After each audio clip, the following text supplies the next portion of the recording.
Hello, Kazagan here, and today we're gonna do some science. Not scanning science this time. This time is gonna be some project discovery science, some actual real-world science. I know there's a bunch of videos already up on YouTube explaining how the minigame works, but it seems like there are still a lot of people who don't really grasp the minigame as much as they would like to, so that's why I'm making another video. So let's hop right into it while I hover here in my space Rolls Royce, as I like to call it, which yeah, I got appropriately and named appropriately as well. So here we go. This is Project Discovery. So if you haven't played the game yet, it might look a little bit confusing to you. Let's go over the interface first. So here you have the foreign cell, and you have 3 steps that you pretty much need to follow if you really want to get good at this game. So at the top we have the nucleus, 2 is the cytoplasm, 3 is the periphery, and then we have miscellaneous and not identifiable. So these are the 5 categories that you can actually choose different buttons from, right? Basically, what the nucleus is this. So you have a bunch of different cells here, and then the blue part is the nucleus, and that's basically the goal of the minigame is getting to know what the green stuff is. So this green stuff over here, you want to identify what it is, where it is, and where it goes. That's basically what you wanna do. So you have these 3 colors here, and to determine what kind of green stuff there is here, you need to really take in account the 3 different colors. So here we see the nucleus. So I'm just gonna get right into the types, because you need to know these types really well before you actually go in. You just read them through a little bit, because you're gonna get to know them by heart if you play this game enough. So right away I can see there's basically 3 steps that I take when I get a new sample. The first thing I'm gonna check is what is inside the nucleus. So I'm gonna turn off the red, and I'm gonna check what is inside the nucleus. It's pretty hard to see, so what I'm gonna do then is turn the nucleus off. Now we can really see well. If you click, it locks. So now we can really see well what kind of green stuff is inside the nucleus. Here we can see there's a little bit of sprinkles, but not too much. So we can determine that from the nucleus. Let's look around if there's some other special stuff. Not really. There's just little... this might be the most intense green stuff of this entire sample. And it looks like there's little clusters of dots all over the place. So this is probably going to be nucleoli defibrillar center. So here you can see there's like little clusters. Kind of looks similar to this one. So this is another one. This is really clustered, but sometimes they're a little bit more spread out, and I think this looks the most like this. So as you can see, one option already got grayed out because it doesn't look like that at all. If we turn it off, we can see the rest of it is pretty consistently stained, but it's kind of vague, so we don't really want to pay too much attention to that. Otherwise we could actually select this one if it's actually pretty evenly stained, but now it's actually really dark, so I'm not really gonna select that one. Alright, the second step that I take is check what's inside the cytoplasm. Basically the cytoplasm is these little fibers here. That's basically the zone where you're gonna look for the cytoplasm category. So as you can see, if I turn the red off, you can see there's little green stuffs here. It's really intense. So you really want to take note of the shape of what's outside what's inside the cytoplasm and outside the nucleus. So here we can see it's kind of spaghetti shaped. So that is going to be the mitochondria. That's actually this type.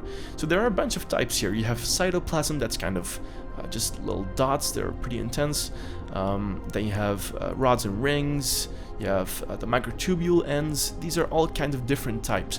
Just read them through a little bit, and then you'll immediately see what they are, because I know that the mitochondria is there, and I know for a fact this is mitochondria, but to really understand it, you just need to work with it and yeah, try it out.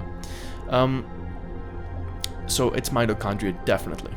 Then for the last step, I look for cytoplasm usually, because a lot of samples actually do have cytoplasm.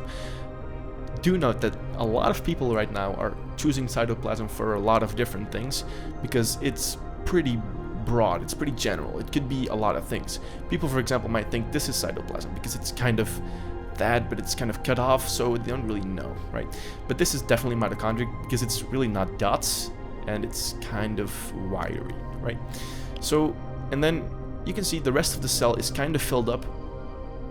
You could almost say this is cytoplasm, but in this case it's so vague that I'm not gonna pay attention to it. So that's a really important thing to keep in mind. So you have to really look for patterns, but you don't have to stare yourself blindly at this little noise. I mean, it's there, but it's so faint that it almost doesn't mean anything.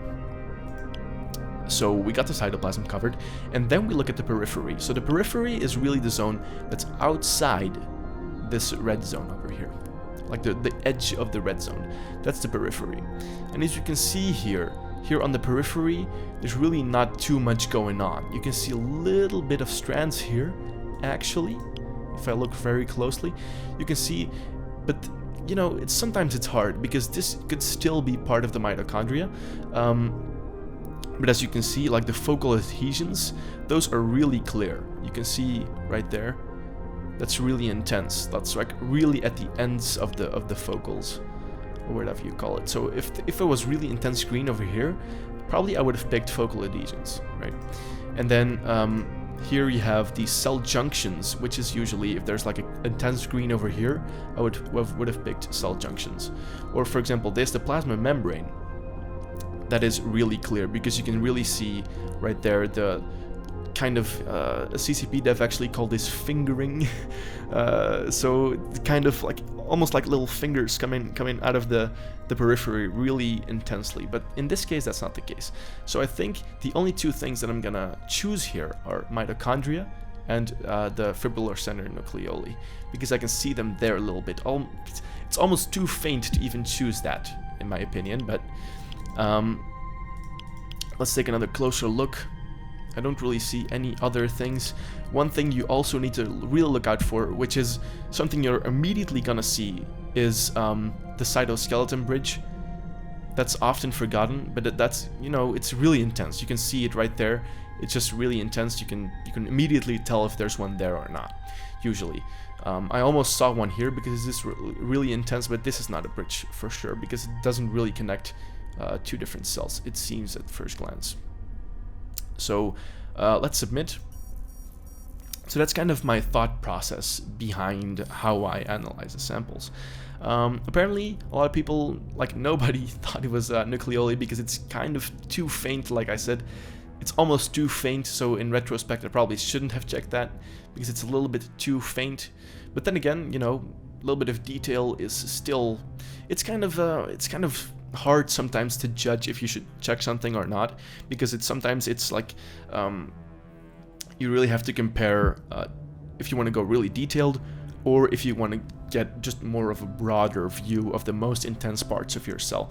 So it's something you kind of gotta get a feel for, and like I said, like I get it wrong sometimes. Like you can see, this might not be wrong per se, but not everyone picked it, and this is a community consensus, of course, because there's gonna be more speculation after this.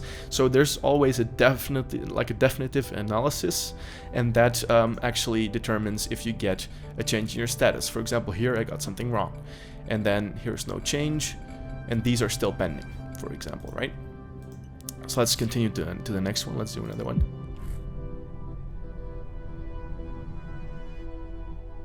Sometimes there are some technical issues that it takes a while, but usually you can fix that by closing and opening Project Discovery again. So let's take a look at this one. I don't immediately see a bridge. That's immediately going to be very clear. So let's just turn on the green. We can see it's a pretty even pattern, but the difference between this one and the other one is that it's pretty consistent around the edge. You can see it's pretty filled with green. It's almost just one big blob of green, and there's some detail in it, but not really too much. For example, you can slightly see the holes there in the cell. You can see that? So you can really see if there's holes in the green, then it's probably going to be nucleoplasm. So this might be a really faint form of nucleoplasm. So this is kind of hard to judge. This might actually, I might actually pick nucleoplasm for this because it looks a little bit like it. It's not really as consistent as just nucleus. So I think I'm going to pick nucleoplasm for this and cytoplasm, because as you can see, the edge is really nicely filled with even dots, so then it's usually cytoplasm. So I don't think there's really anything else anymore. Here's a little bit of definition, but nothing worth speaking of. Again, here you can really see the difference in the holes, but it's really faint. So I think most people are not actually going to check this because it is such a faint effect. See, this is where it gets hard. This is where project discovery is actually hard. Just judging whether or not to pick something, if it's too faint or not, or if it's actually there, that's kind of hard to judge. So I think I'm still gonna pick it though.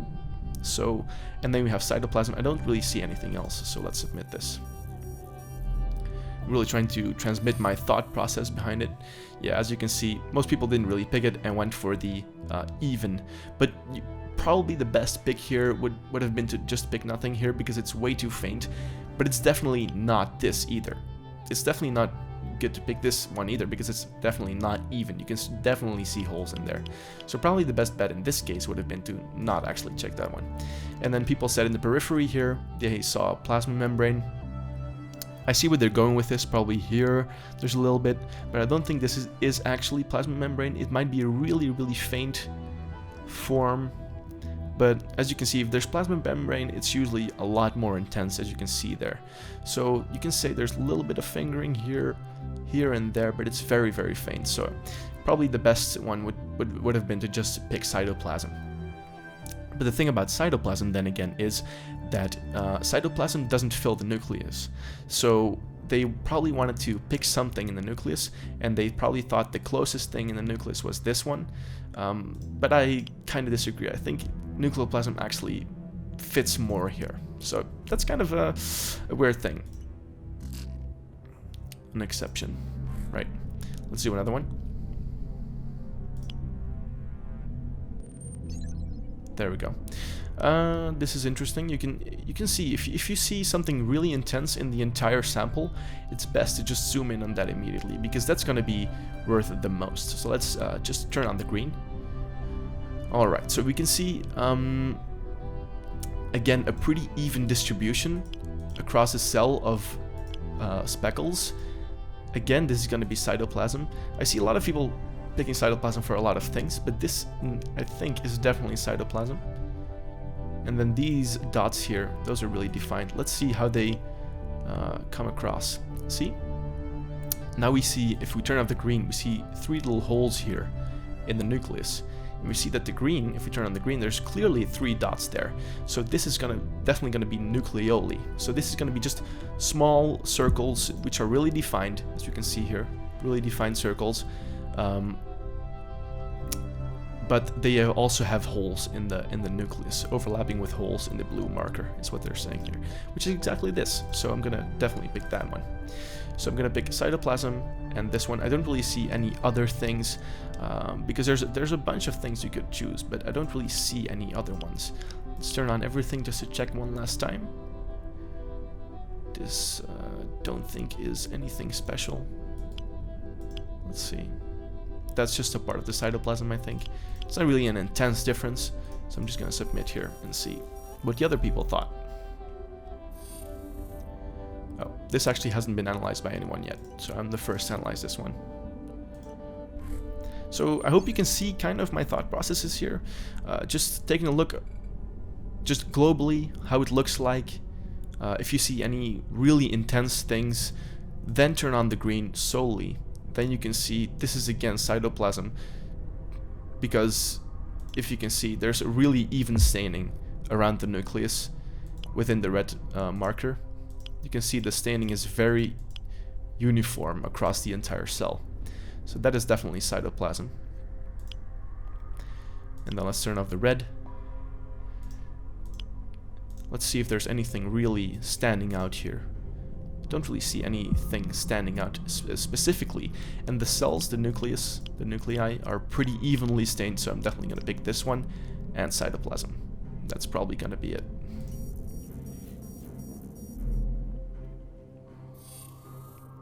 There we go. Nobody analyzed this one either. There we go. Alright, let's do one more. Nothing really standing out here. This is a pretty... this is a cell with not a lot of green in it. If you have a cell or a sample with no green in it at all, you could pick negative. But in this case, there's definitely some green in here. So definitely try to do something rather than not identifiable. Definitely try to pick something rather than nothing. So let's see at the things that stand out to me the most. This looks like a very faint cytoplasm, because it really fills the cell quite evenly. So that does look like a faint cytoplasm to me. If I look at one intense spot in the entire sample, I would pick this one. Let's check it if it overlaps with holes. Kind of. But it's not even enough to be nucleoli. So what it probably is going to be is the fibrillar center nucleoli, because it also overlaps with holes in the blue marker, but it's dotted and not as round as this one. So it's probably going to be the fibrillar center. And for the rest, it's pretty evenly stained as well. And cytoplasm. That's probably going to be my best bet here. You can see that cytoplasm coming back regularly, so that's probably why people are picking it a lot. Because it just, you see it a lot, always. Not always, but you see it pretty regularly. Again, you can see here this spaghetti-like green stuff here. That's probably going to be mitochondria again. Let's see at the... Let's look at the nucleus. It's probably going to be even staining. And I don't really see any other stuff. Maybe some very faint cytoplasm, but this is almost too faint. You can barely see anything out of that. So I wouldn't pick cytoplasm in this case. So even staining and mitochondria. This is pretty, people are pretty undecisive about this one. This one is another one that comes back a lot, the vesicles. This could be just even staining dotted around the cell, or it could be something like that, uniform in size, distributed throughout the cell or clustering right next to the nucleus, is what the description says. So really try to read through all of these descriptions. Try to go with the thought process of always checking first what's inside the nucleus, then what's in the cytoplasm, and then what's in the periphery. And if you do that and compare those three to this, then you should be able to make a couple of good choices. Do keep in mind you can choose a lot of different stuff from different categories, so that is important to keep in mind. So this is definitely cytoplasm. This is a very clear even staining around the cell. If you turn on the red, you can see right there. It's very, very even staining. This is definitely cytoplasm. And also in the cells, there's nothing really standing out, so it's pretty even staining, as we can see. So there we go. That looks good to me. You could say there's some plasma membrane here, but it's not intense enough for me to call it plasma membrane, because you really have to have these even stainings. This is also pretty even, but it's still dotted, so it's not going to be that. So for me, it's just going to be cytoplasm and even staining around the nucleus. There we go. People seem to be agreeing with me. So I hope you enjoyed. I hope you learned something from this. If you liked it, drop a like, and I'll see you in the next one.